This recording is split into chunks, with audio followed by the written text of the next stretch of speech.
The trouble began the moment the HOA appointed Valerie Simmons as their interim president. Suddenly, my quiet off-the-grid ranch became the centerpiece of her personal rebranding crusade.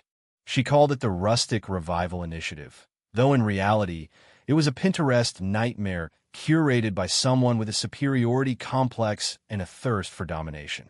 Valerie, who legally went by that name but insisted on being addressed as Madam V, began issuing citations to anyone with horses, trailers, or metal sheds, claiming they clashed with her vision of a vibrant community. My first violation notice came with a photograph of my barn, aggressively circled in red marker like it was a suspect in a crime documentary. "Fence line disrupts visual harmony," it read. She included a printout of her approved earth tone palette. My barn's weathered cedar? Not on the list. I ignored it, thinking it would blow over after the next HOA meeting. But I underestimated Valerie's obsession with power. Within a week, she was conducting aesthetic audits, walking up and down private driveways with a clipboard and a megaphone. When I sarcastically asked if she had a permit for trespassing, she replied, "As HOA president, I am the permit." Her voice had all the menace of a midday soap opera villain. I was fined for things like unpainted mailboxes, improper grass length — mine was native buffalo grass — and something she called unapproved rusticism, which I'm convinced she made up that morning. Rumors began spreading that Valerie wanted to push out working ranchers like me to make room for some sort of luxury eco-resort. One neighbor was fined $250 because his goats looked aggressive. Another had to dismantle his windmill because it allegedly violated community wind harmony. Meanwhile, Valerie resided in a Spanish-style villa at the edge of the development, complete with imported palms and a koi pond. She had likely never shoveled horse manure in her life, yet she was judging the arrangement of my hay bales. The last straw came with a second letter. Failure to comply will result in revocation of community privileges. That was when I realized she meant literal access. Our new electronic gate, which everyone chipped in to fund, was classified by her as decorative infrastructure. She claimed the HOA had the right to control who received entry codes. The next morning, mine stopped working. When I called the HOA office, a voicemail said, "For gate issues, please contact Madam V directly." I did. She answered instantly, her voice smug. "Mr. Harper," she purred, "due to repeated violations of community design standards, your access is temporarily suspended pending review." I told her I needed to check on livestock and critical equipment. She laughed. "Sounds like a rancher problem," and hung up. That was the moment she turned it into a war. And she had no idea I wasn't just a rancher in denim and boots. I was also a state investigator embedded in a rural corruption task force. And I had just found my next case. 2 days later, a high-pitched buzzing drew my eyes skyward. A sleek drone hovered above my barn. At first, I assumed it belonged to some kid playing around. But it came back again, morning, afternoon, lower each time. This wasn't curiosity. It was surveillance. Sure enough, another letter followed, citing time-stamped aerial photos of my compost pile and a donkey relieving itself near my tool shed. She accused me of violating the new organic waste management protocol. The absurdity made me laugh until I nearly choked on my coffee. That afternoon, another notice appeared, duct-taped to my mailbox. Unauthorized signage, referring to my hand-painted "No trespassing" sign that had been there for years. Apparently, it didn't meet HOA font guidelines. She even included a sample font, Rustica sans bold, and an $85 visual disruption fee.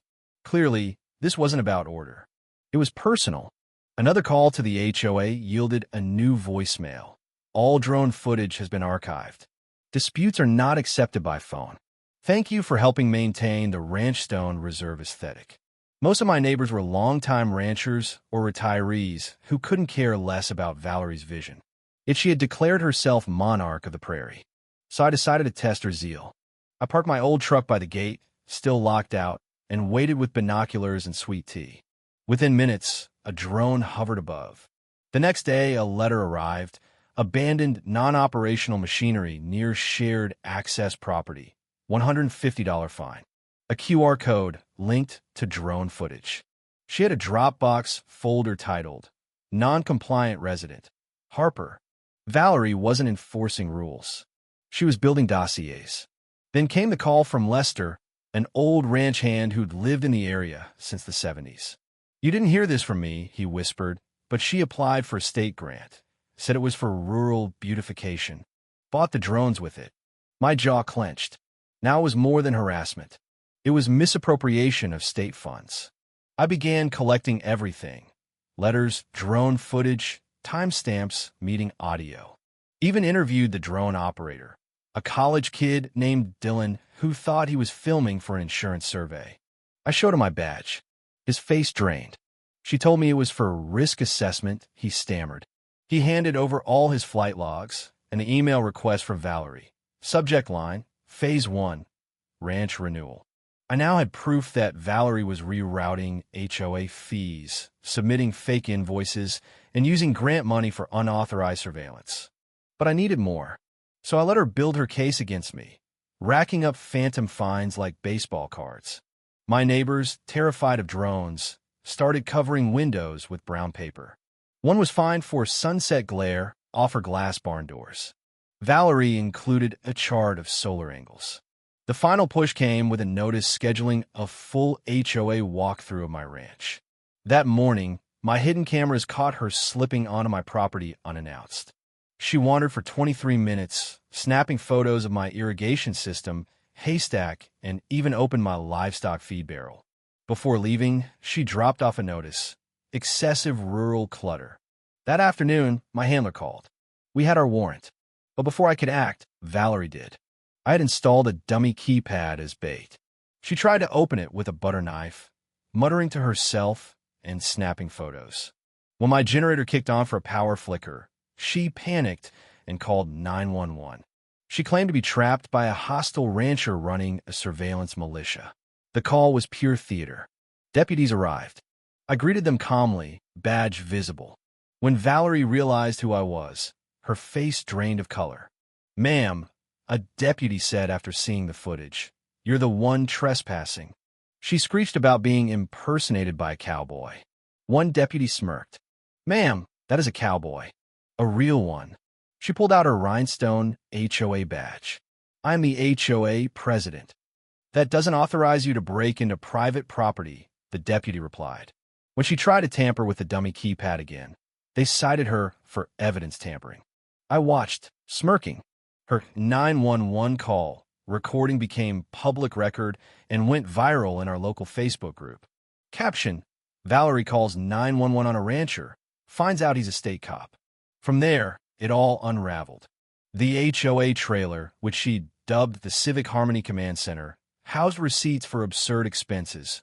$13,800 swing set from Denmark, for $1,200 spa seminars, even $17 napkins with prairie patterns.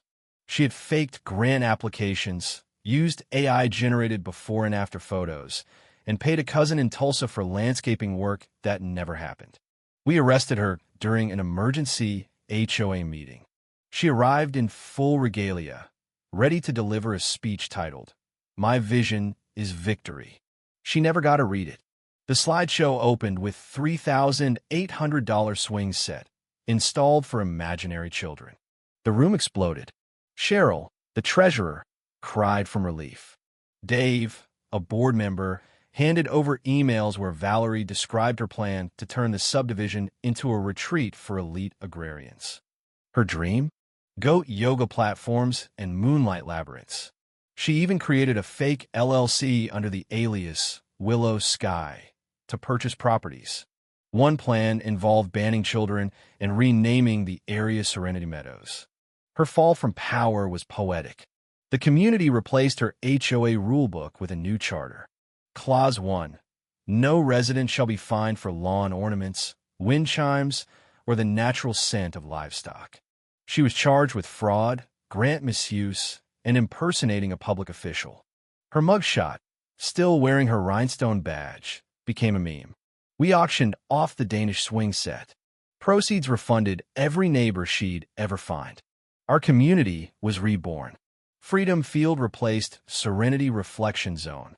The goat she called a vibe disruptor became our mascot. His name? Sir Butworth. The HOA charter now includes Rule 12. No board member may own more than one beige pantsuit. And me? I retire my undercover badge, left my gate open for real neighbors, and keep a copy of Valerie's 911 call in my truck, just in case I ever need a laugh. The legacy she wanted now lives on, not as glory, but as a warning, and a joke we all share. Because in Ranchstone Reserve, we remember one thing: never let the clipboard win.